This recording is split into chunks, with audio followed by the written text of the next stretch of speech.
الله ولي الذين آمنوا يخرجهم من الظلمات إلى النور والذين كفروا أولياؤهم الطاغوت يخرجونهم من النور إلى الظلمات.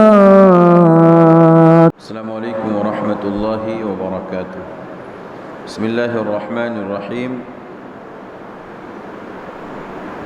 الحمد للہ والصلاة والسلام علی رسول اللہ اما بعد. 23ویں پارے کی تفسیر خلاصہ آپ کے سامنے پیش کیا جا رہا ہے. اس پارے کے اندر کچھ حصہ سورہ یاسین کا ہے، سورہ صافات مکمل ہے، سورہ صاد مکمل ہے اور سورہ زمر کا کچھ حصہ بیان کیا گیا ہے. کل کے درس میں سورہ یاسین کے تعلق سے چند باتیں آپ کے سامنے رکھی گئی تھی کہ اس سلسلے میں کوئی خاص فضیلت احادیث کے اندر وارد نہیں ہے کہ یہ قرآن مجید کا دل ہے. سورہ یاسین میں اللہ تبارک و تعالیٰ نے ایک بہت پیاری بات ذکر فرمائی. کہا انا نحن نحیی الموتى ونکتب ما قدموا وآثارهم وكل شيء احصیناہ فی امام مبین. اللہ نے کہا ہم موتیٰ کو، مردوں کو زندہ کرتے ہیں یا مردوں کو زندہ کریں گے، دونوں معنی اس کا ہے. وَنَكْتُبُ مَا قَدَّمُوا، اور جو کچھ وہ پہلے اپنے آگے پیش کر چکے ہیں، ان کے جو اعمال، جو پیشگی اعمال ہیں، ان کو ہم لکھ چکے ہیں یا لکھتے ہیں یا لکھیں گے. وَآثَارَهُمْ، اور ان کے آثار کو بھی لکھیں گے. اللہ اکبر. اللہ کہتا ہے انسان نے جو اچھے برے اعمال کیے، جو اس نے مقدم کیا، اپنے آگے بھیجا ہے، آج سے لے کر کے، آج کتنی تاریخ ہے؟ آج 7 تاریخ ہے. 7 تاریخ سے پہلے تک کے جتنے ہماری زندگی کے اعمال ہیں، ان سب کو قدموں سے تعبیر کیا. یہ سب لکھے جا چکے ہیں، اللہ کے یہاں لکھے جا چکے، ہمارے نامہ اعمال میں لکھے جا چکے. اس کے ساتھ ساتھ کہا وآثارہم، اور ان کے آثار کو بھی ہم لکھ لیتے ہیں. آثار کے سلسلے میں مفسرین نے کئی ایک بات ذکر کی اور بہت اہم باتیں ہیں میرے بھائیو، یاد رکھنے والی باتیں. پہلی بات یہ کہی کہ آثار سے مراد یہ ہے، اللہ کہتا ہے ہم ان کے اعمال جو انہوں نے پیش کیے وہ بھی لکھتے ہیں، ان کے آثار بھی لکھتے ہیں. اس سے مطلب یہ ہے کہ انسان جو بھی خیر اور شر کا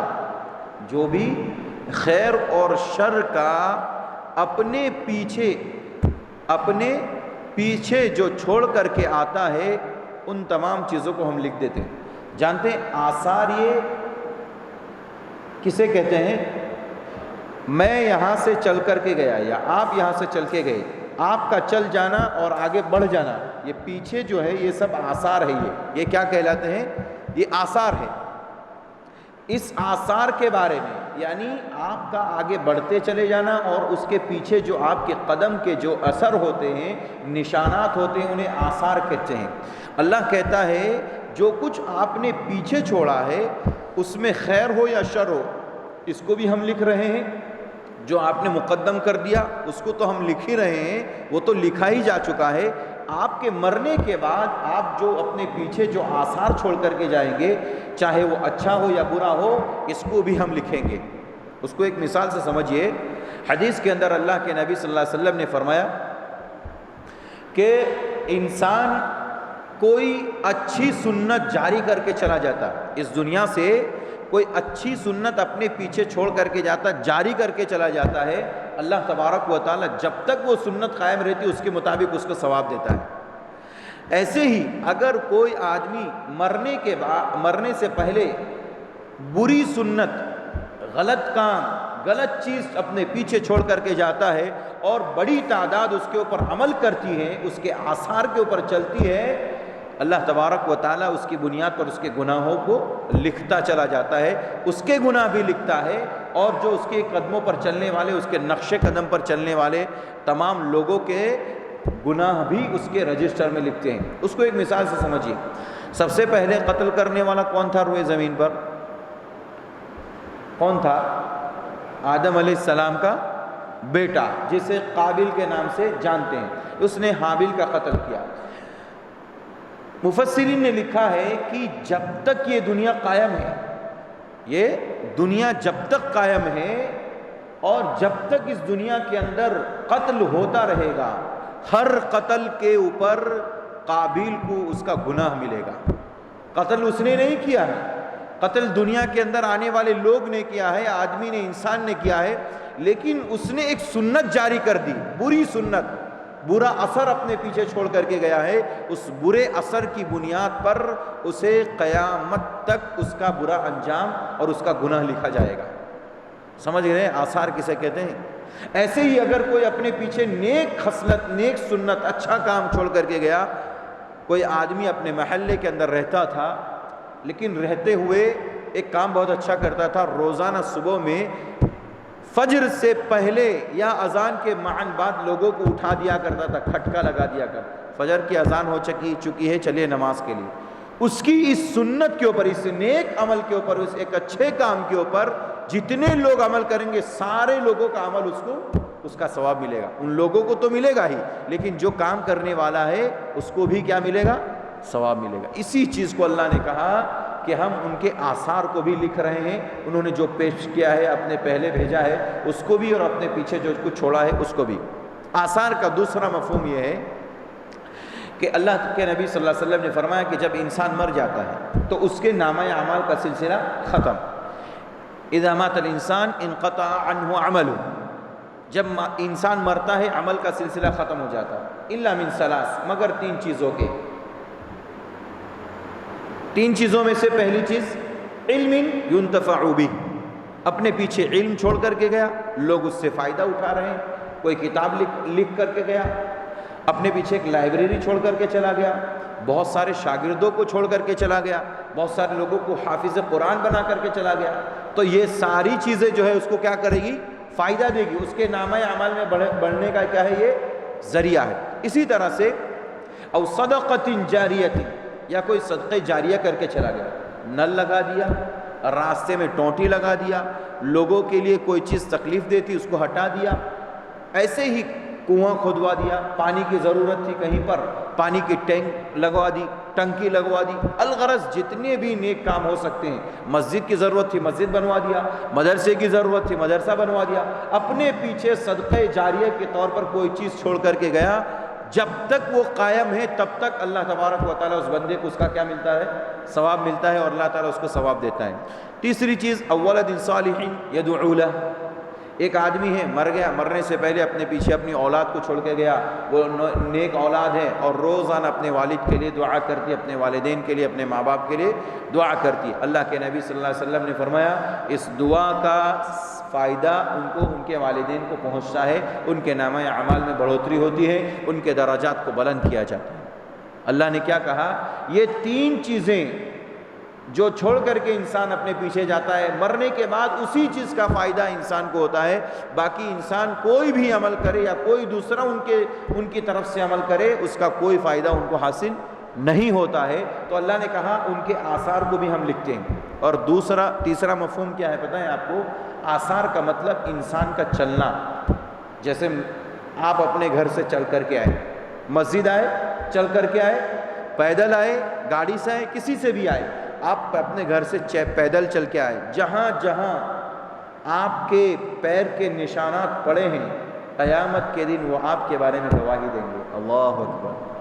وہ قیامت کے دن آپ کے بارے میں گواہی دیں گے۔ فجر کی نماز کے لیے اپنے گھر سے چل کے آیا تھا، وہ جگہ گواہی دے گی، جہاں جہاں اس مسجد کے اندر اور اس قسم کی جتنی بھی مسجد ہے روئے زمین کے اوپر، جہاں جہاں ہم نے سجدہ کیا ہوگا، وہ قیامت کے دن گواہی دے گی۔ اللہ اکبر! یہ آثار ہے، آثار قدم اور آثار انسان کے جو آثار قدم ہیں، نشانات ہیں پیروں کے قدم کے، وہ ساری کی ساری چیزیں اللہ کہتا ہے ہم لکھ لیتے ہیں۔ حدیث کے اندر آتا ہے اللہ کے نبی صلی اللہ علیہ وسلم نے مسجد نبوی کے ارد گرد کچھ گھر، کچھ مکانات خالی ہوئے۔ بنو سلمہ کے لوگوں نے کہا اللہ کے نبی ہم چاہ رہے ہیں، ہم بہت دور رہتے ہیں اور مسجد نبوی کے ارد گرد جو ہے کچھ گھر مکان خالی ہوا ہے، لہذا ہم یہیں آ کر کے شفٹ ہو جاتے ہیں، یہیں آ کر کے شفٹ ہو جاتے ہیں۔ اللہ کے نبی صلی اللہ علیہ وسلم نے کہا تم وہیں رہو، تم کیا کرو؟ وہیں رہو۔ فرمایا اللہ کے نبی نے ان لوگوں کو نصیحت کرتے ہوئے کہا دیارکم تکتب آثارکم، دیارکم تکتب آثارکم، تمہارے گھر، تمہارے قدم کے جو نشانات ہیں، قدم کے جو آثار ہیں، وہ سب لکھے جاتے ہیں۔ اسی آیت کریمہ کے مفہوم میں اللہ کے نبی نے کہا تمہارے قدم کے نشانات کیا ہے؟ لکھے جاتے ہیں، اللہ کے یہاں لکھے جاتے ہیں۔ اسی کو اللہ نے کہا تمہارے ایک ایک قدم کا حساب اللہ کے یہاں ہے، ایک ایک قدم جو تم اللہ کی رضا کے لیے، اللہ کی عبادت کے لیے اٹھاتے ہو، اپنے گھر سے نکلتے ہو، ہر قدم کو نوٹ کیا جا رہا ہے، لکھا جا رہا ہے۔ اگر نیکی کے لیے اٹھایا ہے تو یہ نیکی کے لیے بھی لکھا جائے گا، اور اگر کسی نے اپنے پیچھے ایسے قدم کو چھوڑا ہے، ایسے قدم کے نشانات کو چھوڑا ہے جو برے کاموں کے لیے اٹھتے تھے، وہ بھی کیا ہے؟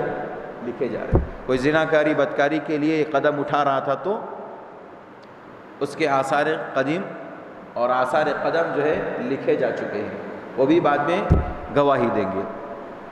تو اس آیت کریمہ میں اللہ تبارک و تعالیٰ نے کہا جو انسان مقدم کرتا ہے اسے بھی ہم لکھ لیتے ہیں، اور جو اپنے پیچھے چھوڑ کر کے آتا ہے اسے بھی اللہ تبارک و تعالیٰ کہتا ہے ہم لکھ لیتے ہیں۔ آگے ایک بہت دلچسپ واقعہ بیان کیا جا رہا ہے سورہ یاسین ہی کے اندر۔ واقعہ یہ ہے کہ 3 نبی اللہ نے بھیجے۔ کتنے؟ ایک جگہ پہ 3 نبی، ایک جگہ پہ 3 نبیوں کو اللہ تعالیٰ نے بھیجا۔ یہ نبی جو تھے عیسیٰ علیہ السلام کے زمانے کے 3 لوگ تھے۔ اللہ تبارک و تعالیٰ نے پہلے 2 نبیوں کو بھیجا ایک قوم کی طرف۔ اس قوم کے لوگوں نے ان کا انکار کر دیا، نہیں مانے، ان کی بات پر عمل نہیں کیا اور ایمان نہیں لائے۔ اللہ نے تیسرا نبی بھیجا، فعززنا بثالث، اللہ نے کہا ہم نے تیسرے سے ان کی تائید کی۔ تیسرے سے جب تیسرے نبی کو بھیجا اللہ تبارک و تعالیٰ نے، تو اس قوم کے لوگوں نے ان 3 نبیوں کا انکار کر دیا کہ ہم تمہاری بات کو نہیں مانتے، اور تم کو ہم جو ہے بالکل منحوس سمجھتے ہیں۔ تم لوگ جب سے آئے ہو تب سے ہماری بستی کے اندر کچھ نہ کچھ مسئلہ لگا رہتا ہے، کچھ نہ کچھ مسئلہ ہے۔ انطاکیہ، آج کے دور میں جو ایک جگہ ہے انطاکیہ، وہاں اس بستی کے اندر 3 نبی بھیجے گئے۔ جب قوم کے لوگوں نے نہیں مانا، انبیاء اور رسولوں نے بھی کہہ دیا کہ دیکھو ہم منحوس نہیں، منحوس تم لوگ ہو۔ جب آپس میں تو میں بات بڑھتی چلی گئی تو ایک حبیب نجار کے نام سے، حبیب نجار نام ہے حبیب، اور وہ نجار اس کا پیشہ، نجار مانے بڑھئی کارپینٹر، نجار مانے عربی میں نجار کو کارپینٹر کہتے ہیں، انگلش میں بڑھئی کہتے ہیں، اردو میں۔ تو وہ حبیب نجار نامی شخص، اللہ نے اسی کا ذکر کیا، وَجَاءَ مِنْ أَقْصَى الْمَدِينَةِ رَجُلٌ يَسْعَىٰ، ایک آدمی اس شہر کے کنارے سے دوڑتا ہوا آیا اور اس قوم کے لوگوں سے کہا تم ان 3 نبیوں کا انکار کر رہے ہو، کتنے بدنصیب انسان ہو کہ تم ایک چھوٹی سی بستی کے اندر، ایک بستی کے اندر 3 نبی آئے، تم نے 3 نبیوں کا انکار کر دیا، کتنے بدنصیب انسان ہو۔ جانتے ہیں اس قوم نے کیا کہا؟ قوم نے کہا اچھا تم تو ہماری قوم میں سے تھے، اور ہم تو تمہیں اپنا سمجھتے تھے، اور تم ان کے اوپر کب سے ایمان لے کر کے آ گئے، اور تم اپنی شریعت سے کب پھر گئے، اپنے آبا و اجداد کے دین سے کب پھر گئے، ہمیں تو اس کا علم ہی نہیں ہے۔ تو اس نے کہا، اس آدمی نے 23ویں پارے کی ابتدا اسی سے ہو رہی ہے، وَمَا لِيَ لَا أَعْبُدُ الَّذِي فَطَرَنِي وَإِلَيْهِ تُرْجَعُونَ، میرے لیے زیب نہیں دیتا ہے کہ میں اس کی عبادت نہ کروں جس نے مجھے پیدا کیا ہے اور اس کی طرف مجھے پلٹ کر کے جانا ہے، یہ میرے لیے لائق نہیں ہے۔ یہ میرے شایان نشان نہیں ہے، اور مجھے کون سی چیز روک رہی ہے اس رب کی عبادت کرنے سے جس رب نے مجھے پیدا کیا ہے اور اسی کی طرف پلٹ کر کے جانا ہے۔ جانتے ہیں جب اس نے یہ اعلان کیا اور یہ کہا تو بتایا جا رہا، مفسرین کہتے ہیں اس آدمی کو قتل کر دیا، قوم کے لوگوں نے اس آدمی کو قتل کر دیا، حبیب نجار کو مار دیا، قتل کر دیا، شہید کر دیا۔ اللہ تبارک و تعالیٰ نے، اللہ اکبر، صرف توحید کی بنیاد پر ان کو جنت کے اندر داخلہ دیا۔ کہاں دیا؟ جنت میں۔ قرآن کہتا ہے قیل ادخل الجنہ قال یا لیت قومی یعلمون۔ اللہ تعالیٰ کہتا ہے اس سے کہا جائے گا کہ جنت کے اندر داخل ہو جا، شہید ہے، شہید کر دیا گیا ہے۔ جنت میں جانے کے بعد جانتے ہیں کس چیز کی تمنا کرے گا یہ آدمی؟ قال یا لیت قومی یعلمون، اے کاش کی میری قوم، اے کاش کی میری قوم کے لوگ ایمان لے آتے۔ آج میں جس جنت کے اندر ہوں، اللہ کی نعمتوں کو جو میں حاصل کر رہا ہوں اور جو نعمتیں مجھے ملی ہیں اللہ کی طرف سے، کاش اگر میری قوم کو پتہ چل جاتا تو یہ ساری کے ساری میری قوم ایمان لے آتی۔ اللہ اکبر۔ حبیب نجار جنت میں جانے کے بعد یہ دعا کر رہے ہیں اور یہ تمنا کر رہے ہیں، آرزو کر رہے ہیں، کاش کی میری قوم کو میرا علم ہو جائے، میرے مقام و مرتبے کا علم ہو جائے، مجھے ملنے والی نعمتوں کا علم ہو جائے تو میری ساری کی ساری قوم ایمان لے آئے گی، دائرہ اسلام میں داخل ہو جائے گی۔ لیکن جنت میں جانے کے بعد، آخرت میں چلے جانے کے بعد کسی کا کوئی واپس آنے والا نہیں ہے۔ اللہ تعالیٰ نے کتنی پیاری مثال دی کہ وہ آدمی جنت میں پہنچنے کے بعد اس بات کی تمنا کر رہا ہے کہ میری قوم ایمان لے آئے، لیکن آج کیا ہے؟ سب کچھ واضح ہیں، قرآن و سنت کے بالکل واضح اور کھلے ہوئے دلائل موجود ہے، شرک کے تعلق سے، توحید کے تعلق سے، بدعت کے تعلق سے، خرافات کے تعلق سے، اللہ کی اطاعت کے تعلق سے، رسول کی اطاعت و فرما برداری کے تعلق سے۔ لیکن امت ان چیزوں کے اندر ذرہ برابر اپنا دماغ لگانے کی کوشش نہیں کر رہی، بس اپنی مرضی سے جس طرح اپنی زندگی گزار رہی ہے۔ آگے اللہ تبارک و تعالیٰ نے یہ سورج جو نکلتا ہے وہ اور جو چاند نکلتا ہے، اس کے اندر اللہ تبارک و تعالیٰ کی بڑی عجیب و غریب اور بہت عظیم قدرت کا تذکرہ کیا۔ اللہ نے کہا والشمس تجری لمستقر لها ذلك تقدیر العزیز العلیم۔ یہ سورج جو ہے یہ اپنے مستقر کے اندر، اپنے دائرے کے اندر یہ گھومتا ہے، چلتا ہے، چکر لگاتا ہے۔ مفسرین نے کہا اس کا ایک معنی یہ ہے کہ سورج کا جو ڈیلی روٹین ہے، صبح نکلنا اور شام میں غروب ہونا، یہ اپنے دائرے سے کبھی نہیں ہٹتا۔ اللہ اکبر۔ مثال دیکھیے، اس کا جو روٹ ہے، اس کا جو روڈ ہے، اس کا جو راستہ ہے، اس کا جو سبیل ہے، جس راستے سے نکلتا ہے، جس راستے پر غروب ہوتا ہے جا کر کے، جس جگہ پر، اس سے کبھی ذرہ ادھر سے ادھر ہٹنے کی کوشش نہیں کرتا، نہ ہٹتا نہ ہٹنے کی کوشش کرتا ہے۔ کیوں؟ کیونکہ یہ اللہ کا حکم ہے، اللہ کا حکم ہے۔ جانتے ہیں اللہ تعالیٰ نے سورج کے اندر بھی ایک چیز رکھی ہے، وہ اللہ تبارک و تعالیٰ کی فرما برداری کر رہا ہے، اور انسان کے پاس عقل ہونے کے باوجود وہ اللہ کی فرما برداری اور اطاعت نہیں کرتا۔ اللہ تعالیٰ کہتا ہے مستقر کا ایک معنی یہ ہے، مفسرین نے حدیث کے ذریعے استدلال کیا کہ سورج جب شام کے وقت غروب ہونے لگتا ہے، مغرب کے اندر جا کر کے، تو یہ عرش الہی کے نیچے سجدہ ریز ہو جاتا ہے۔ اللہ اکبر۔ کون؟ سورج بھی روزانہ شام کے وقت جب وہ غروب ہوتا ہے تو یہ غروب ہو کر کے اللہ رب العزت کے عرش کے نیچے سجدہ کرتا ہے، اور پھر دوسرے دن نکلنے کی اجازت طلب کرتا ہے۔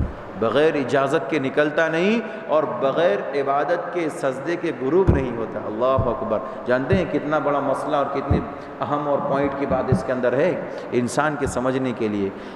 جو رب مجھے اور آپ کو دن بھر میں جتنی نعمتیں دے رہا ہے، ان نعمتوں کا تقاضا یہ ہے کہ شام میں سونے سے قبل اللہ کا شکریہ ادا کر کے سویا جائے، سجدہ شکر ادا کر کے سویا جائے۔ یہ پوائنٹ ہے، نقطہ ہے۔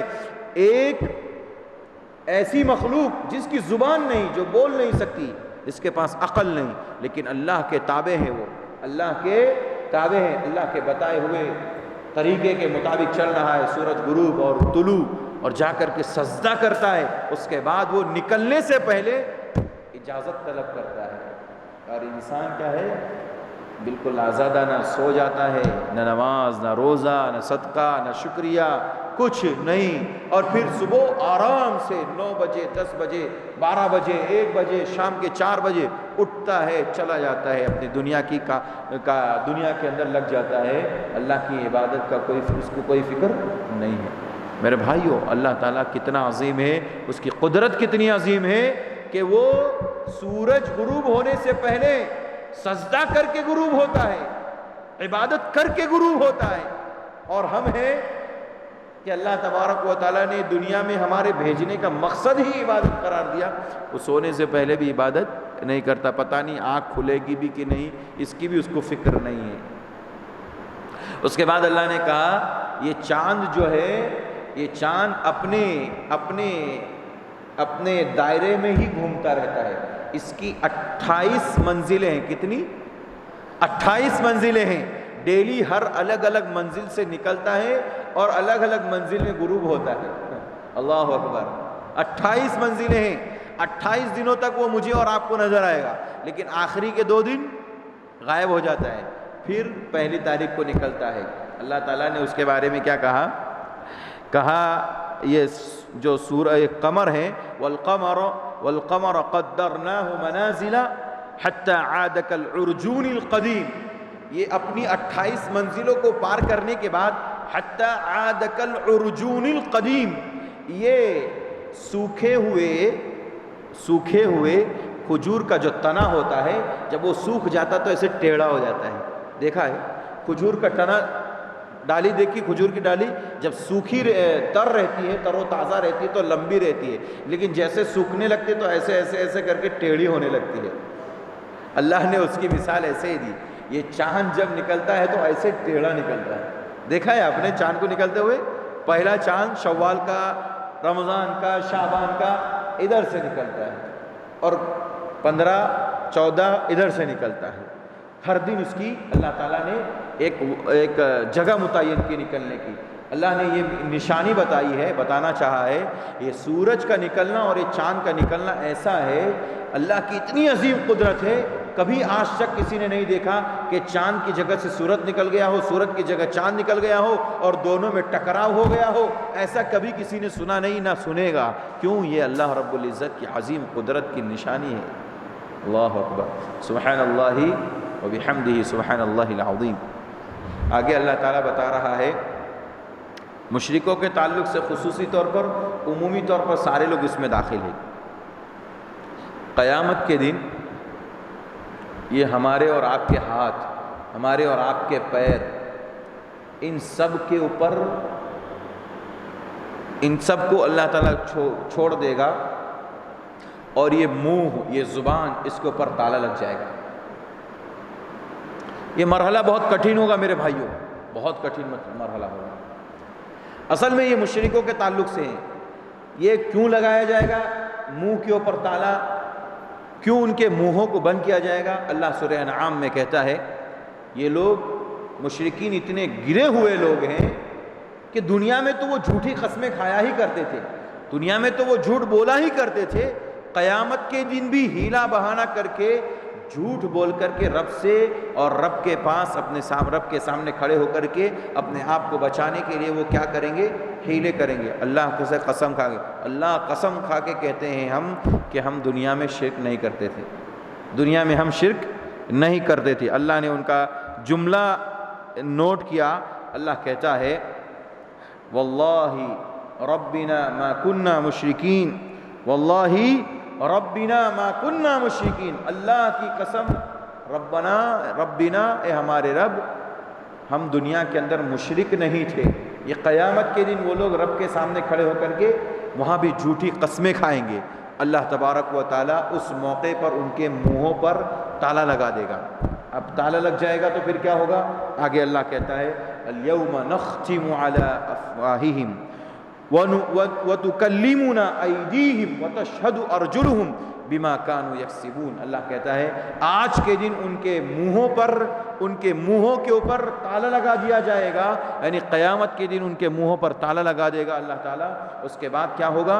وَتُكَلِّمُنَا أَيْدِيهِمْ، یہ ہاتھ بات کریں گے، یہ ہاتھ بات کریں گے، یہ بتائیں گے ان ہاتھوں سے کتنے کرتوت کیے، کتنے اچھے اور کتنے برے کام کیے، یہ ہاتھ بتائیں گے۔ وَتَشْهَدُ أَرْجُلُهُمْ، اور ان کے پیر گواہی دیں گے، ہاں یہ کام کے لیے پیر اٹھایا تھا، اس کام کے لیے پیر اٹھ کر کے گیا تھا، پیر کا سہارا لیا تھا، یہ پیر قیامت کے دن گواہی دیں گے۔ میرے بھائیو بہت کٹھن معاملہ ہوگا، اس لیے دنیا میں اپنی زندگی کے اندر وقت سے پہلے، موت کے آنے سے پہلے سچی توبہ کر لیجئے رب العالمین سے، ورنہ قیامت کے دن انسان وہاں پر کسی کے کچھ کام آنے والا نہیں ہے، اور سوائے وہاں نیکیوں کے اور انسان کو کوئی چیز فائدہ نہیں دینے والی ہے۔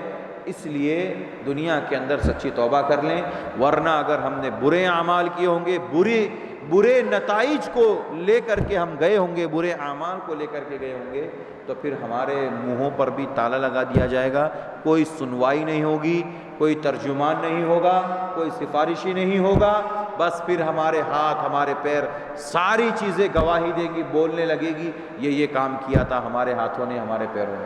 اس لیے میرے بھائیو وقت سے پہلے ہمیں سچی توبہ کر لینی چاہیے۔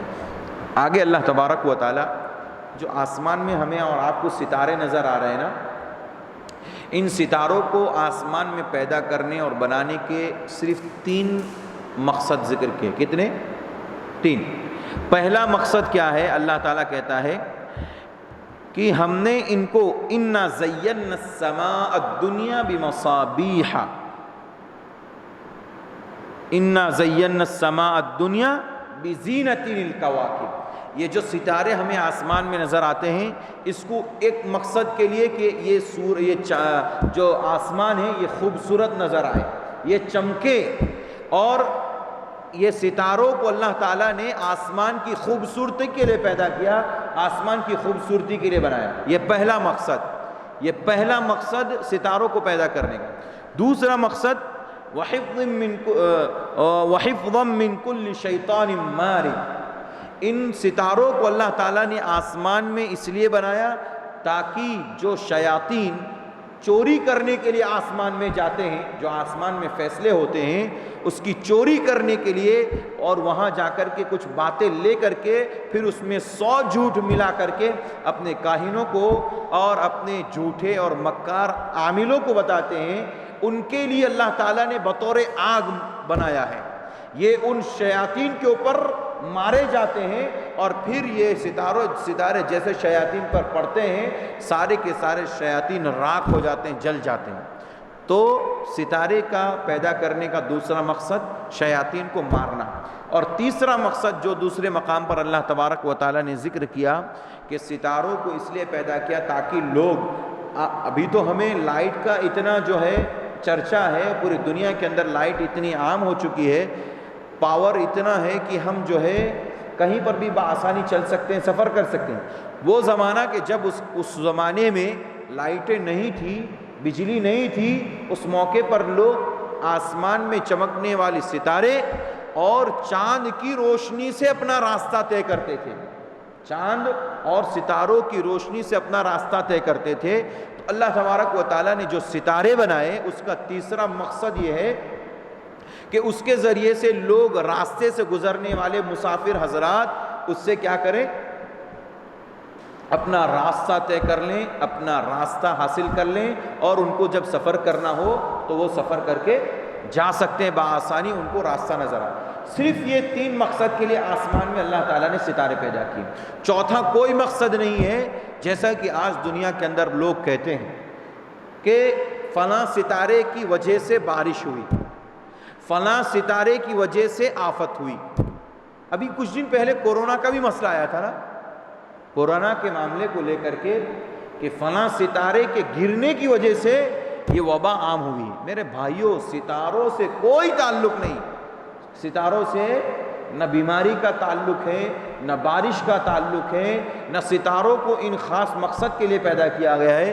صرف 3 مقصد جو اللہ نے قرآن میں ذکر کر دیے، اس کے علاوہ کسی چوتھے مقصد کے لیے اللہ نے ستاروں کو پیدا نہیں کیا۔ لہذا اگر کوئی شخص یہ کہتا ہے کہ ستارے اس لیے پیدا کیے گئے کہ اس سے قسمتیں معلوم کی جائیں، ستارے اس لیے پیدا کیے گئے کہ لوگ دنیا کے ماحول کو معلوم کریں کہ دنیا میں کیا ہو رہا ہے، یہ بالکل فضول باتیں ہیں، یہ بنیادی غلطی ہے، عقیدے کی غلطی ہے۔ عقیدے میں اس کی خرابی ہونے کی وجہ سے وہ یہ باتیں کر رہا ہے۔ اللہ نے ستاروں کو صرف 3 مقصد کے لیے پیدا کیا، اس کے علاوہ کوئی چوتھا مقصد نہیں ہے۔ یہ بات یاد رکھیں تاکہ جب بھی ستارہ پرست انسان یا دنیا میں کوئی بھی مشرک یہ کہے کہ فلاں ستارے کی وجہ سے کوئی چیز ہوئی ہے، تو آپ فوراً کہہ دیجئے ستاروں کو صرف اللہ نے 3 مقصد کے لیے پیدا کیا، چوتھا کوئی مقصد نہیں، چوتھا کوئی مقصد نہیں۔ لہذا یہ سب باتیں بے بنیاد ہے، اس کی کوئی اصل نہیں۔ آگے اللہ تبارک و تعالیٰ نے باپ اور بیٹے کی کیا محبت ہے، اور باپ اور بیٹے کی دنیا کے اندر ایسی مثال شاید کہ نہیں ملے گی۔ اللہ نے ذکر کیا ابراہیم علیہ السلام اور ان کے بیٹے اسماعیل علیہ السلام کا۔ وقال انی ذاہب الی ربی سیہدین، اللہ نے کہا ابراہیم علیہ السلام نے دعا کی، اب میں چل رہا ہوں، میں ہجرت کر کے جا رہا ہوں۔ یہ عراق بابل سے نکل چکے تھے، عراق سے ہجرت کر کے ملک شام پہنچے، اور وہاں جانے کے بعد انہوں نے رب سے دعا کی۔ کیا دعا کی؟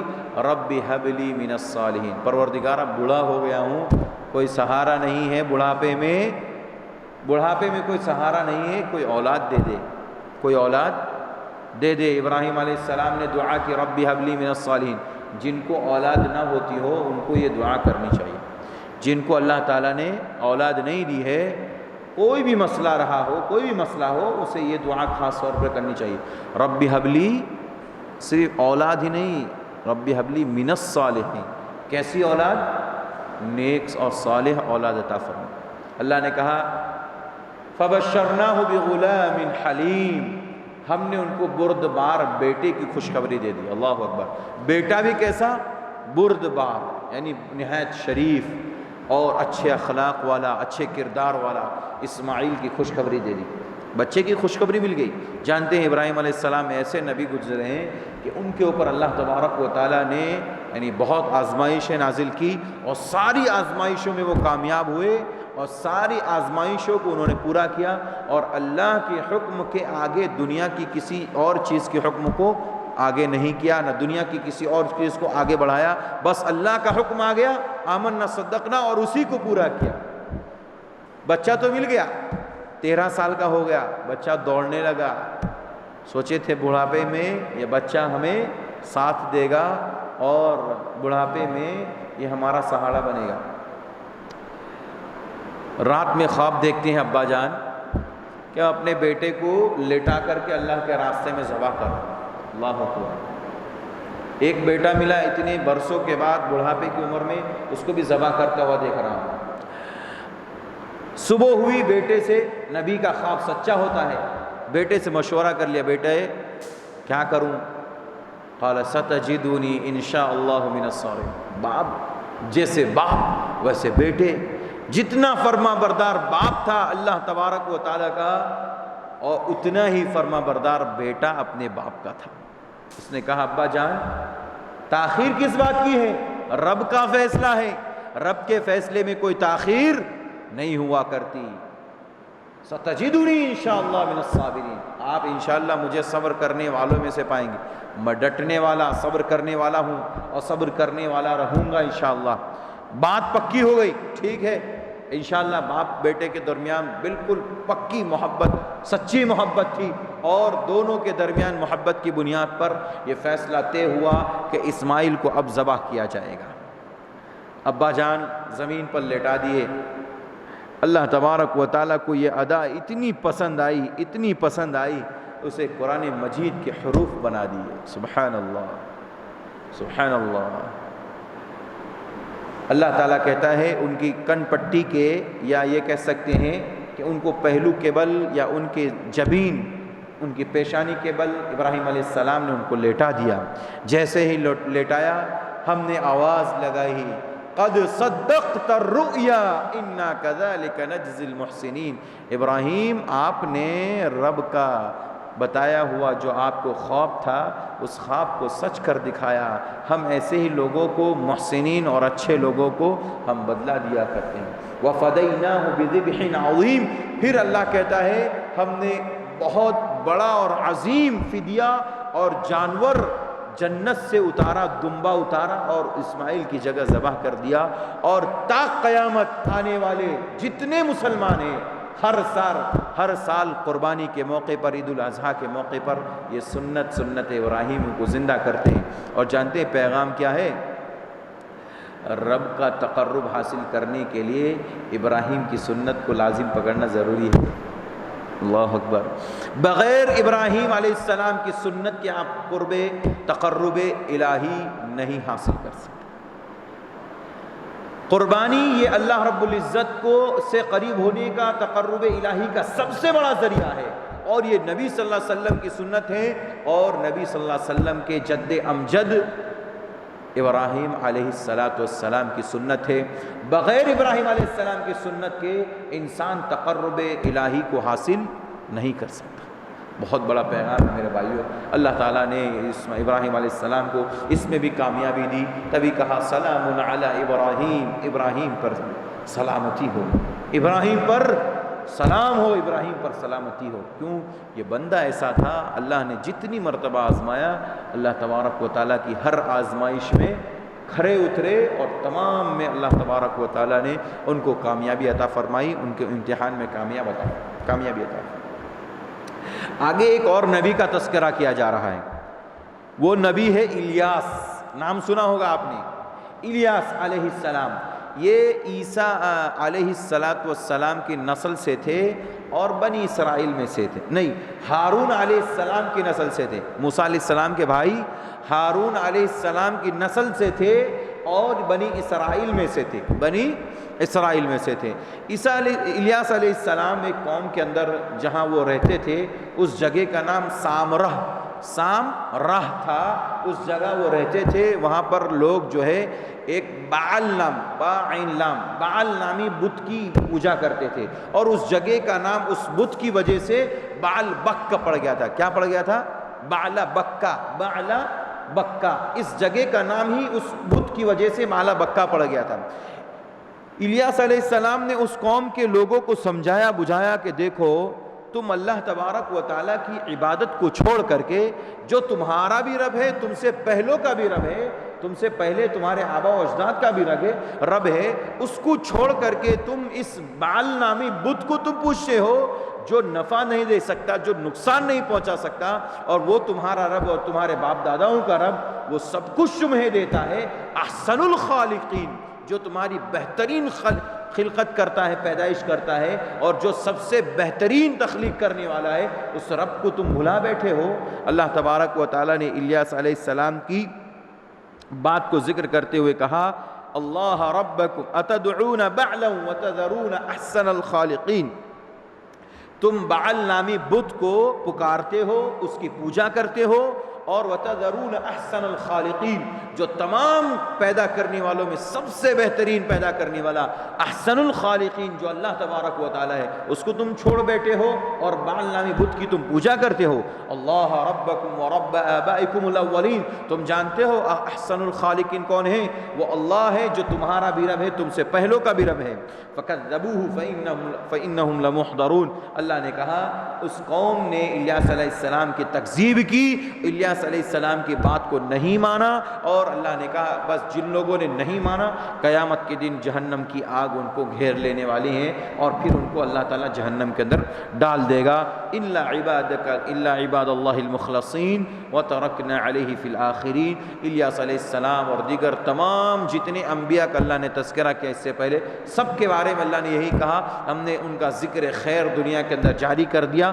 سلام علی الیاسین، الیاس علیہ السلام پر بھی اللہ کی سلامتی۔ تو اس واقعے کے اندر الیاس علیہ السلام کے تذکرے کو ذکر کر کے اللہ تعالیٰ یہ پیغام دینا چاہتا ہے، ہمارا ایک بندہ الیاس بھی تھا جو بعل بک نامی جگہ، سامراہ نامی جگہ پر بھیجا گیا تھا، انہوں نے بھی اللہ تبارک و تعالیٰ کی توحید لوگوں کو بتائی، لیکن اس قوم کے لوگوں نے اللہ کی توحید کو قبول نہیں کیا، اس کی پاداش میں اللہ تبارک و تعالیٰ نے اس قوم کو بھی ہلاک و برباد کیا، ان کو بھی اللہ تعالیٰ نے جہنمی قرار دیا۔ آگے اللہ تبارک و تعالیٰ سورہ صاد کے اندر 3 نبیوں کا تذکرہ کر رہا ہے۔ کتنے نبی؟ 3۔ ایک داؤد علیہ السلام، نمبر 2 سلیمان علیہ السلام، نمبر 3 ایوب علیہ السلام، اور تینوں لوگوں کی آزمائش کا تذکرہ کر رہا ہے۔ اللہ اکبر۔ تینوں لوگوں کے ساتھ ان کی زندگی میں جو آزمائش ہوئی اس کا تذکرہ کر رہا ہے۔ داؤد علیہ السلام کے ساتھ ایک الگ آزمائش تھی، سلیمان علیہ السلام کے ساتھ ایک الگ آزمائش تھی، ایوب علیہ السلام کے ساتھ جو آزمائش تھی وہ بہت سخت تھی اور بہت کڑی تھی، اسی کو ہم یہاں پر ذکر کر رہے ہیں۔ ایوب علیہ السلام کو اللہ تبارک و تعالیٰ نے ان کی آزمائش یہ کی، ان کے پاس بہت سارا مال تھا، ان کے پاس بہت ساری اولادیں تھیں، اللہ تعالیٰ نے ان کو لے لیا، ان سے چھین لیا، پھر اللہ تعالیٰ نے ان کو ایک بیماری دے دی، اللہ تعالیٰ نے ایک بیماری ان کو دے دی، ایک بیماری کے اندر ان کو ملوث کر دیا۔ اس بیماری کے اندر مفسرین کے قول کے مطابق 18 سال رہے۔ کتنے سال؟ 18 سال۔ کورونا کو کتنے سال ہوئے؟ کتنے سال ہوئے؟ ابھی 1 سے 1.5 سال ہوا، 1 سے 1.5 سال ہوا، اور پوری دنیا بلک اٹھی، دنیا بلک اٹھی۔ سوچئے وہ بندہ کیسا ہوگا اللہ کا، وہ نبی کیسے تھے؟ ایوب علیہ السلام کہ صابر ان کو کہا اللہ نے، کیا کہا؟ صابر، یہ میرا بندہ صابر تھا، صبر کرنے والا۔ 18 سال ایک بیماری کے اندر، کتنی بیماری میں؟ 70 بیماری میں نہیں، صرف ایک بیماری میں 18 سال نکال دیے، بعض مفسرین کے قول کے مطابق 9 سال نکالے۔ الغرض اس سے مقصود نہیں، اللہ تعالیٰ نے کہا وَاذْكُرْ عَبْدَنَا ایوب، میرے بندے ایوب کا بھی ذرا تذکرہ کر دو، میرے بندے ایوب کا بھی ذرا تذکرہ کر دو دنیا والوں کے سامنے، ان کی بھی ذرا مثال بیان کر دو۔ میرا بندہ ایوب کیا تھا، کیسا تھا، کس طرح سے تھا؟ اللہ نے کہا جب ان کو کوئی تکلیف پہنچی تو کہا مسنی الشیطان بنصب وعذاب، پروردگارا یہ جو مال چھنا ہے، یہ اولاد چھن گئی ہے مجھ سے، یہ شیطان کی وجہ سے، شیطان مجھے مس کر گیا ہے، مجھے چھو گیا ہے، اس کی بنیاد پر جو ہے مجھے یہ تکلیف پہنچی ہے اور یہ بیماری لائق ہوئی ہے۔ مفسرین نے کہا کہ شیطان کو جو شیطان کی طرف جو نسبت کی ہے تو اس کی وجہ یہ ہے، ایک تو یہ ہے کہ اللہ تعالیٰ کی طرف شر کی نسبت نہیں کی جاتی، خیر کی نسبت تو ہم اللہ کی طرف کریں گے کہ اللہ ہمیں یہ نعمت دے رہا ہے، یہ چیز دے رہا ہے، ساری چیزیں خیر کی نسبت اللہ کی طرف کریں گے، لیکن اگر بیماری ہو تو ہم اللہ کی طرف اس کی نسبت نہیں کریں گے، جبکہ بیماری کا، شفا کا، خیر کا، شر کا سب کا مالک اللہ ہی ہے، لیکن خیر کی نسبت اللہ کی طرف کریں گے، شر کی نسبت اللہ کی طرف نہیں کریں گے۔ اس لیے جب ایسا موقع ہو تو ہم یا تو اپنے نفس کی طرف کرتے ہیں یا پھر شیطان کی طرف، شر کی نسبت اپنی طرف یا شیطان کی طرف کرتے ہیں۔ تو مفسرین نے ایک معنی تو یہ ذکر کیا کہ کہا اذ نادى ربه انی مسنی الشیطان بنصب وعذاب، کہ رب العالمین شیطان نے مجھے مس کر لیا، چھو لیا ہے، جس کی بنیاد پر یہ ساری چیزیں، یہ تکلیفیں یا آزمائش مجھے پہنچی ہے۔ ایک معنی تو یہ، دوسرا معنی مفسرین نے ذکر کیا کہ واقعی وہ شیطان کی کسی بات میں، کسی وسوسے میں آنے کی بنیاد پر وہ ایسا کوئی کام کر گئے جس کی بنیاد پر ان کو بیماری لائق ہو گئی۔ اللہ اکبر۔ کیا معلوم ہوا، کیا پتہ چلا؟ انسان جب شیطان کے نقش قدم پر چلتا ہے، شیطان کے وسوسے میں آ کر کے، اس کی بات میں آ کر کے جب انسان وہ کام کر گزرتا ہے تو اللہ تبارک و تعالیٰ اس بندے کو آزمائش میں مبتلا کرتا ہے۔ اللہ اکبر۔ کسی بڑی بیماری میں بھی مبتلا کر سکتا ہے۔ مفسرین کہتے ہیں کہ ایوب علیہ السلام نے جو شیطان کا لفظ استعمال کیا اور ذکر کیا، اللہ نے اس کا لفظ استعمال کیا، تو اس سے مقصود یہ ہے کہ ایوب علیہ السلام سے کوئی ایسی بات ہو گئی تھی، وسوسے ان کے دل کے اندر آئے، شیطان نے ڈالا، اس کی بنیاد پر کوئی ایسا کام کر گئے کہ جس کی بنیاد پر ان کو یہ مصیبت اور تکلیف لائے۔ دونوں معنی صحیح ہیں۔ اللہ تعالیٰ نے کہا ٹھیک ہے، پھر علاج کیا ہے؟ دیکھیے صبر کتنا کیا، 1-2 سال نہیں، 18 سال ایسے ہی رہے۔ اور جانتے ہیں سیم پوزیشن کورونا وائرس کی طرح تھی۔ اللہ، ساری پوزیشن جو ماحول چل رہا ہے نا کورونا وائرس کا، وہی پوزیشن، وہی ماحول ایوب علیہ السلام کے ساتھ پرسنلی طور پہ ہو گیا تھا۔ یہ تو پورے عوام کا مسئلہ ہے، پوری دنیا کا مسئلہ ہے، ان کے پرسنل لائف کے ساتھ ایسا ہو گیا۔ جانتے ہیں ان کی بیماری لائق ہوئی، ان کو پورے گھر والے، خاندان والے، کنبے قبیلے والے سب چھوڑ کر کے ان کو چلے گئے۔ ایک بیوی تھی، اللہ اکبر، اللہ ان کو جزائے خیر دے، بہترین ان کو بدلہ دے دنیا کے اندر، جنت کے اندر۔ وہ بیوی، ایک بیوی ایوب علیہ السلام کے پاس باقی رہ گئی۔ مفسرین کہتے ہیں یہ بیوی روزانہ جاتی تھی، کام کر کے آتی تھی، اور جو کچھ ان کو رزق ملتا، کھانا ملتا، ایوب علیہ السلام کو کھلاتی، خود کھاتی۔ اللہ اکبر، خالی ایک بیوی، کون ساتھ دے رہا ہے؟ کیسا رشتہ ہے یہ؟ محبت بھرا رشتہ ہے۔ میرے بھائیو، اس رشتے کے اندر محبت قائم کیجئے۔ کیوں؟ مصیبت میں یہی بیوی کام آتی ہے۔ مصیبت میں کون کام آتی ہے؟ بیوی کام آتی ہے۔ بیمار پڑ جائیے کبھی کسی موقع پہ، یہ بیوی آپ کی ہماری بلک اٹھتی ہے، میرے شوہر کو کیا ہو گیا؟ اپنی ساری تکلیفوں کو چھوڑ کر کے یہ بیوی ہم سب کے لیے قربانیاں دیتی ہے۔ میرے بھائیوں، جانتے ہیں اس بیماری کی وجہ سے ایوب علیہ السلام سے سارے کے سارے لوگ دور ہو گئے۔ کورونا وائرس میں کیا ہو رہا ہے؟ کیا ہو رہا ہے؟ ماں باپ بھی قریب نہیں آ رہے، بھائی قریب نہیں آ رہے، رشتہ دار قریب نہیں آ رہے۔ ہم ڈیلی دیکھ رہے ہیں کتنے جنازے آ رہے ہیں۔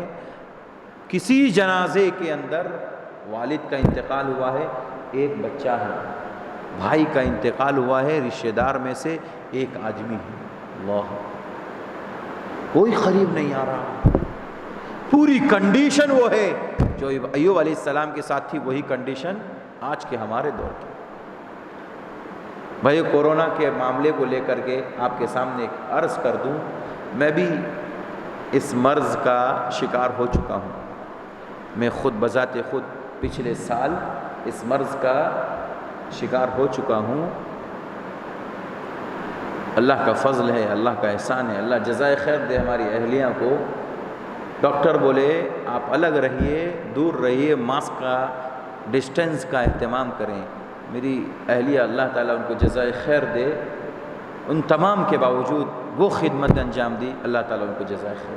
بیوی کا ساتھ تو بہت بڑا ساتھ ہوتا ہے۔ میرے بھائیوں، یہ بیوی ہمیشہ ہمیں عین وقت میں، مجبوری میں، پریشانی میں یہ کام آتی ہے۔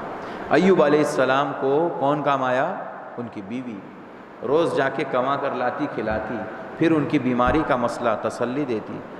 18 سال رہنے کے بعد انہوں نے دعا کی۔ سورہ انبیاء میں ہم نے دعا کا تذکرہ کیا تھا۔ کیا دعا تھی؟ ربی انی مسنی الضر وانت ارحم الراحمین۔ ایک دعا کی، پروردگارا ضر نے، تکلیف نے، نقصان نے مجھے پکڑ لیا ہے، وانت ارحم الراحمین، تو ہی ہے پروردگارا اس نقصان کو، اس تکلیف کو، اس بیماری کو، اس مرض کو ختم کرنے والا۔ جانتے ہیں کورونا وائرس کا بھی علاج یہی ہے۔ کورونا وائرس کا قرآن سے علاج یہ ہے۔ ایوب علیہ السلام کو بھی ایسی بیماری لگی تھی جن سے کوئی قریب نہیں ہوتا تھا۔ آج بھی کورونا وائرس کو اگر ختم کرنا چاہتے ہیں، رب انی مسنی الضر وانت ارحم الراحمین، جن کو بھی یہ تکلیف ہو بکثرت پڑھے۔ اور جانتے ہیں دوسرا علاج یہ ہے، ایوب علیہ السلام کسی بابا کے پاس نہیں گئے، کسی ڈاکٹر کے پاس نہیں گئے، انہوں نے ڈائریکٹ کس سے مانگا؟ اللہ سے مانگا۔ یعنی دعا، سب سے پہلے کیا؟ دعا۔ آج کورونا وائرس کو ختم کرنے کے لیے کس چیز کی ضرورت ہے؟ دعا کی. پورے مسلمانوں کو اللہ کی طرف پلٹ کر کے آ جانا چاہیے اور سچی توبہ کرنی چاہیے. اللہ تعالیٰ انشاءاللہ پوری دنیا سے اس وائرس کو ختم کر دے. یہ رب کا وعدہ ہے، رب کا وعدہ ہے. ایوب علیہ السلام کی دعا کو قبول کیا اللہ تعالیٰ نے. کہا ارقد برجلک، اپنے پیر کو تم رگڑو زمین پر. ارقز برجلک ھذا مغتسل بارد و شراب. اچانک جیسے انہوں نے اپنے زمین کے اوپر اپنے پیر کو رگڑا، رگڑتے ہی ایک چشمہ نکلا.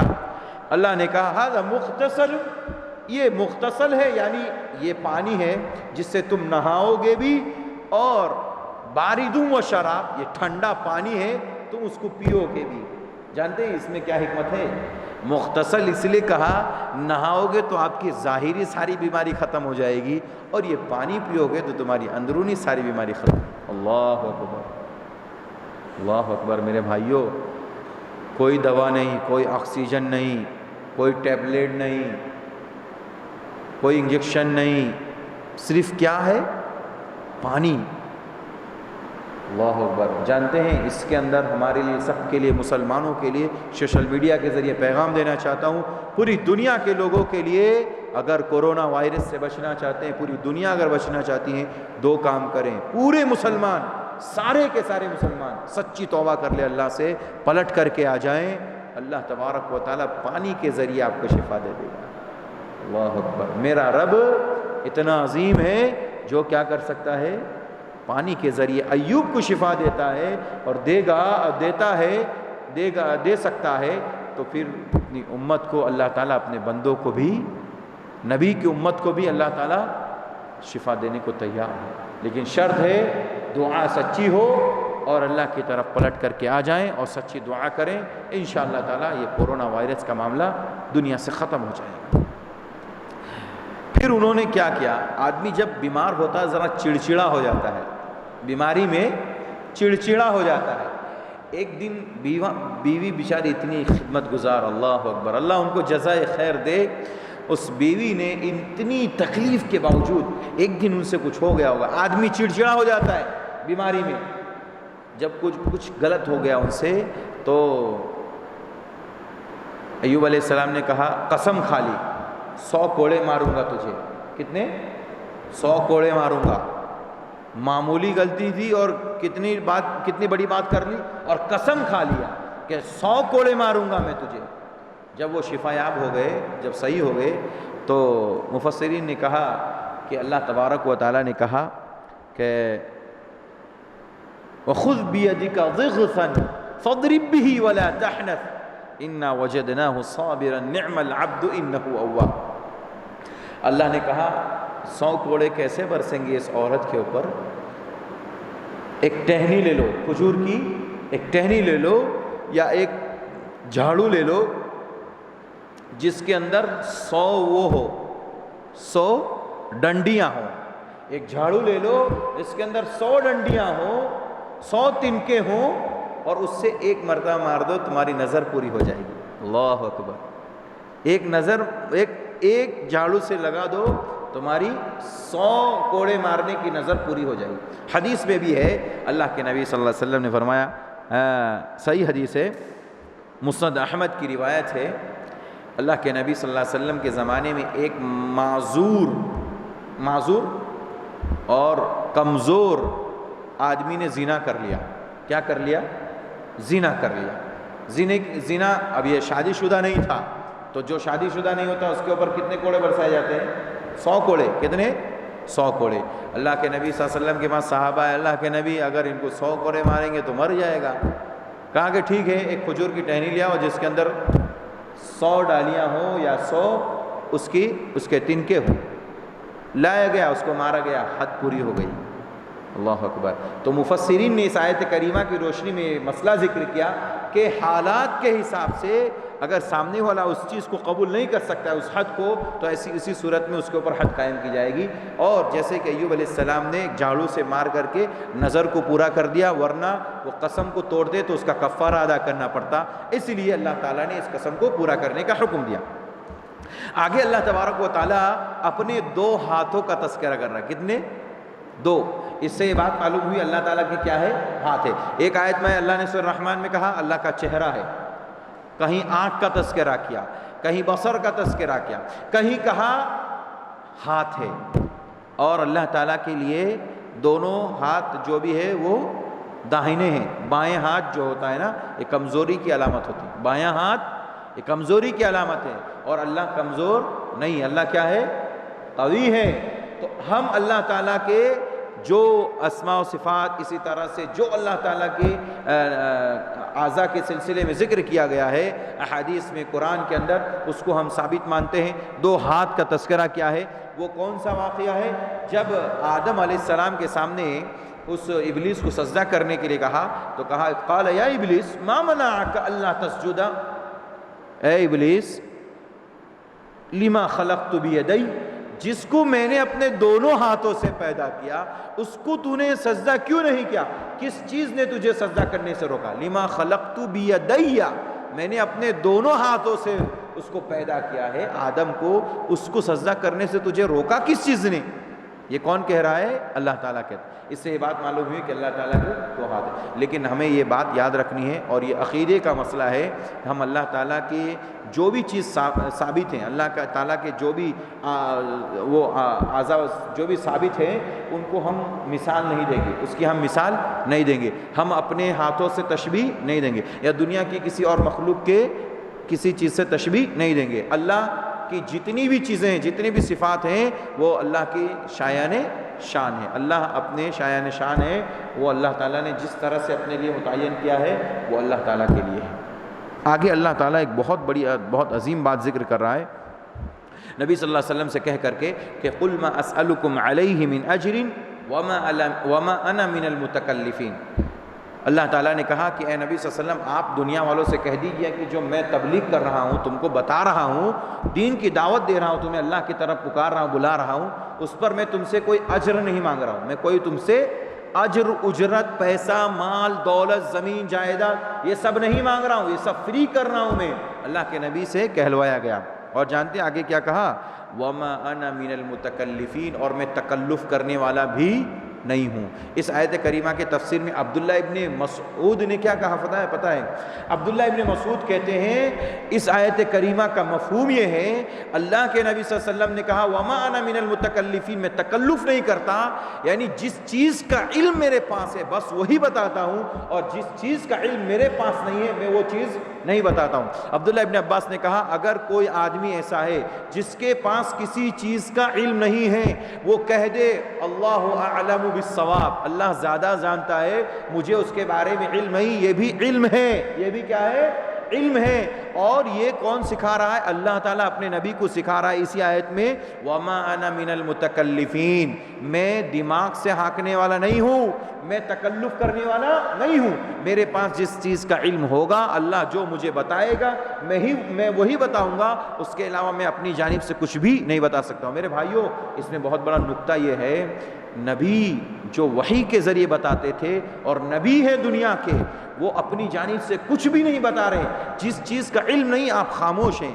آج دنیا کا ماحول بڑا عجیب و غریب ہو گیا ہے، امام صاحب کے سامنے، علماء کے سامنے ایک صاحب مسئلہ لے کر کے آتا ہے، اس سے پہلے ہی کوئی اس کے مسئلے کو حل کر کے آگے بھیج دیتا ہے، امام صاحب کے پاس پہنچے نہیں دیتا۔ جی صاحب کیا ہے؟ اچھا یہ ہے، حدیث میں ہے، بھلے ان کو اس کا علم نہ ہو۔ ارے آپ کو وہاں جانے کی کیا ضرورت، میں بتاتا ہوں آپ کو۔ عبداللہ ابن مسعود نے کہا اسی چیز کو منع کیا ہے، کوئی ایسا کام نہ کرے جس چیز کے اندر علم نہیں ہے، وہ کہہ دے واللہ اعلم، اللہ زیادہ جانتا ہے۔ کیوں؟ اس آیت کریمہ میں اللہ نے کہا وما انا من المتکلفین۔ اور تکلف کا ایک معنی یہ بھی ہے، اللہ کے نبی نے فرمایا صلی اللہ علیہ وسلم نہیت عن التکلف، ہمیں تکلف سے منع کیا، یعنی آدمی کی حیثیت 10 روپے کی ہے اور کام کتنے کا کرتا ہے؟ 100 روپے کا۔ صحیح ہے کہ غلط؟ غلط، یہی تکلف ہے، یہی جتنی چادر اتنا پیر پھیلاؤ، جتنی چادر اتنا۔ اس شہر کے اندر شادی کی جاتی ہے، آدمی کے پاس، ایک آدمی نے مجھ سے کہا کہ شیخ ایک آدمی کے پاس 1 لاکھ روپیہ تھا، وہ خالی دکھانے کے لیے کہ میرے پاس مال ہے، جانتے ہیں اس نے 1 لاکھ روپیہ قرض لے لیا اور 2 لاکھ روپے کی دعوت کی اسی کو تکلف کہتے ہیں. اس کو کیا کہتے ہیں؟ 1 لاکھ قرض میں ڈوب گیا, 1 لاکھ اس کے پاس تھا, 1 لاکھ روپیہ اس نے اور مزید قرض لے کر کے اپنے آپ پر بوجھ بنا لیا. تو شادیاں یہاں پر کیسے ہو رہی ہے؟ قرض لے لے کر کے, لون لے لے کر کے. اسی کو اللہ نے کہا وما انا من المتکلفین, نبی کہہ دیجئے میں تکلف کرنے والا نہیں. سلیمان رضی اللہ عنہ کہتے ہیں کہ نہانا رسول اللہ صلی اللہ علیہ وسلم ان نتکلف للضیف, کہ ہمیں منع کیا گیا ہے کہ ہمارے یہاں کوئی مہمان آئے اور ہم مہمان کے لیے تکلف کریں. مہمان کے لیے کیا کریں؟ مہمان آ رہے ہیں, کیا بنے گا؟ چکن بنے گا. کیا بنے گا؟ مٹن بنے گا. ایک ڈش سے کام بننے والا نہیں, 10 ڈش دسترخوان پہ لگنی چاہیے. تو مہمان دیکھ کر کے کہا ہاں بڑی اچھی مہمان نوازی ہوئی. تکلف سے منع کیا گیا. حدیث ہے اللہ کے نبی نے فرمایا کہ ہمیں جو ہے تکلف سے منع کیا گیا. جو موجود تکلف سے ہٹ کر کیا چیز ہے؟ بالکل سادگی اور بے تکلفی. سادگی یہ ہے کہ آپ کے پاس جو ہے دال چاول بنا ہے پیش کر دیجئے. وہ مہمان آپ کو منع نہیں کرنے والا ہے کہ آپ نے ہمارے لیے دال چاول کیوں بنایا. جو آپ کے پاس ہے سادگی کے ساتھ آپ ان کو کھلا دیجئے, پلا دیجئے, آپ ان کی مہمان نوازی کر دیجئے. آپ انشاءاللہ تعالیٰ کامیاب رہیں گے. اور اللہ نے کہا وما انا من المتکلفین, ہمارے نبی متکلف نہیں تھے, تکلف نہیں کرتے تھے کسی بھی چیز کے اندر, پہننے میں, کھانے میں, چلنے میں, کام کرنے میں, کسی بھی چیز کے اندر ہمارے نبی تکلف نہیں کرتے. لہذا امتیوں کو بھی یہ پیغام دیا جا رہا ہے کہ امت محمدیہ بھی تکلف نہ کرے کسی چیز کے اندر. آگے اللہ تبارک و تعالیٰ سورہ زمر کے اندر کچھ باتیں ذکر کر رہا ہے جو اہم ہیں. اس کے بعد اپنی بات کو ختم کرتا ہوں. پہلی بات یہ ہے اللہ تعالیٰ معبودوں کے بارے میں, یہ معبودان باطلہ کے تعلق سے کہتا ہے کہ جو مشرکین ان کو پکارتے تھے ان سے جب کہا جاتا کہ تمہیں ان معبودان باطلہ کو پکارنے کی کیا ضرورت ہے, تو کیا کہتے تھے؟ وہ کہتے تھے الا لیقربونا الی اللہ زلفا, بس ہم تو اس لیے کر رہے ہیں کہ یہ نیک لوگ تھے اور نیک لوگ ہیں, ان کی وجہ سے جو ہے ہم اللہ تبارک و تعالیٰ کہ یہاں کیا ہے بخشائے ہیں یا بخش دیے جائیں گے, اور یہ اللہ کے زیادہ قریب ہیں, لہذا جو ہے ہماری سفارش کر دیں گے. اللہ کہتا ہے اللہ کے نبی صلی اللہ علیہ وسلم سے کہ جب میرا بندہ پوچھے وَإِذَا سَأَلَكَ عِبَادِي عَنِّي فَإِنِّي قَرِيب, جب میرا بندہ پوچھے میرا رب کہا تو کہہ دو فَإِنِّي قَرِيب, بہت قریب ہوں میں, بہت قریب. کتنا درد مندانہ اور درد بھرا کلام ہے رب العالمین کا. میرا بندہ جب پوچھے کہاں ہے میرا رب تو فإنی قریب, کہہ دیجئے نبی میرا رب بہت قریب ہے. اللہ اکبر. پھر ہمیں وسیلے کی کیا ضرورت ہے بھائی؟ کیا ضرورت ہے ہم نیک لوگوں کو کہیں کہ وہ ہم کو اللہ سے قریب کر دیں گے؟ ڈائریکٹ جب اللہ سے قریب ہوا جا رہا ہے, اللہ تعالیٰ کہہ رہا ہے کہ انسان کو چاہیے کہ وہ ڈائریکٹ اللہ سے قریب ہونے کی کوشش کرے. آگے اللہ تعالیٰ نے ایک مشرک کا اور ایک مومن کا, ایک موحد کا, ایک مشرک کا واقعہ ذکر کیا. واقعہ یہ ہے کہ ایک مشرک کو جب اللہ تعالیٰ کوئی نعمت دیتا ہے نا تو بہت خوش ہوتا ہے, اور جیسے چھین لیتا ہے پھر وہ شرک پہ چلا جاتا ہے, یا یہ کہ جب اس کو نہیں ملتا ہے تو گریہ وزاری کرتا ہے, روتا ہے. اللہ تعالیٰ اس کو دیتا ہے, جیسے ملتا ہے وہ شرک کرنے کے لیے پھر چلا جاتا ہے. جبکہ مومن کیا ہوتا ہے؟ امن ہوا قانت آناء اللیل ساجدا وقائما یحذر الآخرہ ویرجو رحمت ربی. مومن رات بھر قیام کرتا ہے, رات میں کھڑے ہو کر کے, اور اسی طرح سے سجدے میں اللہ تبارک و تعالیٰ کی عبادت کرتا ہے. یحذر الآخرہ, اور آخرت سے ڈرتا ہے. ویرجو رحمت ربی, اور اپنے رب کی رحمت سے امید ہوتا ہے, نا امید نہیں ہوتا. یعنی مومن جو ہے امید بھی رکھتا ہے اور خوف بھی کھاتا ہے. ڈر اس بات کا ہے کہ جو کچھ میں نے کہیں غلطی کی ہے اس کی بنیاد پر مجھے پکڑ نہ لیا جائے, اور امید اس بات پر کہ اللہ تبارک و تعالیٰ مجھے میری نیکیوں کے بدلے جنت کے اندر مجھے جگہ عطا فرمائے گا. تو یہ دونوں چیزیں, خوف اور رجا, امید اور ڈر, یہ دونوں ہی کا نام ایمان ہے, یہ دونوں کا نام ایمان ہے. اور اسی خوف اور امید کے تعلق سے اللہ کے نبی کی ایک بہت پیاری حدیث ہے. جانتے ہو حدیث کیا ہے؟ اللہ کے نبی صلی اللہ علیہ وسلم ایک آدمی کے پاس, ایک نوجوان کے پاس آئے, ایک نوجوان کے پاس آئے جو نوجوان بالکل مرض الموت میں تھا, قریب تھا کہ اب اس کا انتقال ہو جائے گا, یہ ترمذی کی روایت ہے, ابن ماجہ کی روایت ہے. اللہ کے نبی صلی اللہ علیہ وسلم نے اس نوجوان سے پوچھا, اے نوجوان بتاؤ تم اب اس وقت کیا فیل کر رہے ہو, کیا محسوس کر رہے ہو؟ کیا فیل کر رہے ہو؟ کہا اللہ کے نبی میں اللہ سے امید بھی رکھ رہا ہوں اور مجھے اللہ سے ڈر بھی ہے کہ کہیں اللہ تعالیٰ میرے گناہوں کے اوپر پکڑ نہ کر۔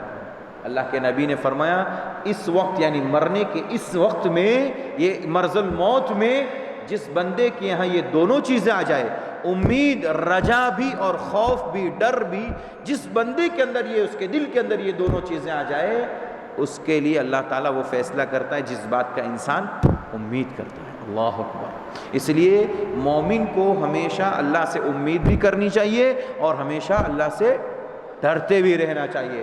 ایسا نہ ہو کہ ہم نے تو بہت نیکیاں کر لی، رمضان پورا نیکی کیا، بھائی کیا کریں گے اب 11 مہینے، ضرورت نہیں نماز پڑھنے کی۔ میرے بھائیو ایسا نہیں، رمضان بھی نیکیوں کا ہے، بات کے 11 مہینے بھی نیکیوں کے ہیں، تو جو نیکی کرتے ہیں اس پر ہمیں امید رکھنی اللہ سے کہ ہمیں اس کا اللہ بہترین بدلہ دے گا، اور جو گناہ ہوئے، غلطی ہوئی، اس کے اوپر ہم کو کیا کرنا ہے؟ اللہ سے خوف بھی کھانا ہے، ڈرنا بھی ہے۔ اللہ نے کہا قل هل يستوي الذين آمنوا والذين لا يعلمون، کیا وہ لوگ، قل هل يستوي الذين يعلمون والذين لا يعلمون، آپ پوچھئے کہ جو علم رکھتا ہے وہ اور جو علم نہیں رکھتا ہے دونوں برابر ہو سکتے ہیں؟ رات اور دن برابر ہو سکتے ہیں؟ سورج اور چاند برابر ہو سکتے ہیں؟ نہیں ہو سکتے۔ تو اللہ تعالیٰ نے یہ کہہ کر کے یہ بات واضح کر دی کہ انسان کو اللہ تعالیٰ کے اوپر ایمان رکھتے ہوئے رجا یعنی امید اور خوف یعنی ڈر، یہ دونوں چیزوں کو سامنے رکھ کر کے زندگی گزارنا چاہیے۔ آخری بات، پارے کے اخیر میں اللہ تبارک و تعالیٰ نے پیارے نبی صلی اللہ علیہ وسلم کو مخاطب یہ کیا کہ انک میت و انہم میتون۔ نبی صلی اللہ علیہ وسلم انک، آپ، انک سے مراد کون ہے؟ نبی صلی اللہ علیہ وسلم، آپ بھی مرنے والے ہیں، آپ کو بھی موت آنے والی ہے۔ وَإِنَّهُمْ مَيِّتُونَ، اور مشرک کافر سارے دنیا کے لوگوں کو موت آنے والی ہے۔ ثُمَّ إِنَّكُمْ يَوْمَ الْقِيَامَةِ عِنْدَ رَبِّكُمْ تَخْتَصِمُونَ، اور جس مسئلے کو لے کر یہ لوگ اختلاف کر رہے ہیں، قیامت کے دن سب کو اکٹھا کیا جائے۔ اس کے اندر توحید کا مسئلہ یہ ہے کہ جو لوگ نبی صلی اللہ علیہ وسلم کو یہ کہتے ہیں کہ نبی صلی اللہ علیہ وسلم کے بارے میں کہ نبی صلی اللہ علیہ وسلم پردہ کر گئے، برزخی زندگی میں ایسے ہی زندہ ہے جیسے دنیا میں تھے، نعوذ باللہ، تو یہ آیت کریمہ ان کا کیا کرتی ہے؟ توڑ پیش کرتی ہے۔ یہ آیت کریمہ ان کے خلاف ہے کہ اللہ تعالیٰ کہتا ہے انک میت، نبی صلی اللہ علیہ وسلم آپ بھی مرنے والے، وفات پانے والے۔ پھر نعوذ باللہ میرے بھائیوں، اگر ہمارے نبی قبر میں ایسے ہی زندہ جیسے دنیا میں تھے تو صحابہ اتنے گر گئے تھے جو اپنے نبی کے ہاتھ سے پانی کو گرنے نہیں دیتے، ان کو قبر میں مدفون کر دیتے۔ کس قدر گری ہوئی باتیں کرتے ہیں انسان۔ اللہ کے نبی کے بارے میں اللہ کا فیصلہ ہے، آپ انتقال کر گئے ہیں، وفات پا چکے ہیں، آپ قبر کے اندر ہیں۔ اللہ کے نبی صلی اللہ علیہ وسلم کے بارے میں جتنی آیتیں میت کے تعلق سے ہے، انہی کا سہارا لے کر کے جب ان کا انتقال ہوا نبی صلی اللہ علیہ وسلم کا، ابو بکر صدیق رضی اللہ عنہ نے انہی آیت کو پیش کیا تھا لوگوں کے سامنے کہ سنو دنیا والو، میرا نبی وفات پا چکا ہے، جو محمد صلی اللہ علیہ وسلم کی عبادت کرتا تھا وہ سن لیں، وہ مر چکے ہیں، اور جو اللہ کی عبادت کرتا تھا فَإِنَّهُ حَيٌّ، وہ کیا ہے؟ زندہ ہے، وہ مرنے والا نہیں ہے۔ تو یہ آیت کریمہ ہمیں اس بات کی دلیل ہے یا ہمیں یہ پیغام دیتی ہے کہ نبی صلی اللہ علیہ وسلم دنیا کے اندر زندہ نہیں ہے، بلکہ آپ بھی کیا ہو گئے ہیں؟ وفات پا چکے ہیں۔ آپ کو بھی انتقال، آپ بھی اللہ کے یہاں یعنی آپ کا بھی جو بھی حساب و کتاب ہے وہ قیامت کے دن ہوگا۔ آپ بھی وفات پا چکے ہیں، انتقال کر گئے ہیں۔ اللہ تعالیٰ سے دعا ہے اللہ تعالیٰ مجھے آپ کو سارے مسلمانوں کو قرآن مجید کو سمجھنے اور اس کے مطابق عمل کرنے کی توفیق عطا فرمائے، جب تک اس دنیا میں زندہ رکھے، ایمان پر زندہ رکھے، اور جب خاتمہ ہو خاتمہ بالخیر نصیب فرمائے۔ آمین۔ وآخر دعوانا ان الحمد للہ رب العالمین۔ السلام علیکم ورحمۃ اللہ وبرکاتہ۔